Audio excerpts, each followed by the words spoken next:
వరంగల్ జిల్లా నర్సంపేటలో ఉద్రిక్త వాతావరణం నెలకొంది. మాజీ ఎమ్మెల్యే పెద్ది సుదర్శన్ రెడ్డి విగ్రహ ఏర్పాటు వ్యవహారం ఇప్పుడు పెద్ద వివాదంగా మారింది. మున్సిపల్ అనుమతులు లేకుండా ఈ విగ్రహాన్ని ఏర్పాటు చేస్తున్నారన్న ఆరోపణలున్నాయి. ఈ ఘటనపై భారత రాష్ట్ర సమితి నాయకులపై కేసు నమోదైంది. ముఖ్యంగా వరంగల్ తూర్పు మాజీ ఎమ్మెల్యే నన్నపనేని నరేందర్ కూడా నిందితుల్లో ఉన్నారు. నర్సంపేటలోని సర్వాపురం వద్ద దివంగత మాజీ ఎమ్మెల్యే పెద్ది సుదర్శన్ రెడ్డి విగ్రహాన్ని ఏర్పాటు చేస్తున్నారు. ఆగస్టు 9న మున్సిపల్ అధికారులు విగ్రహ పీఠాన్ని తొలగించారు.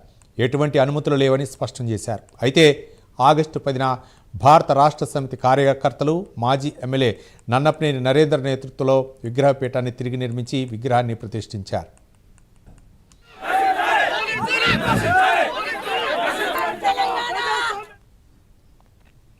ఇది ప్రైవేటు స్థలంలో జరిగినప్పటికీ నిబంధనలు ఉల్లంఘించారని అధికారులు తెలిపారు. కానిస్టేబుల్ ఫిర్యాదుతో పోలీసులు సంఘటనా స్థలానికి చేరుకున్నారు.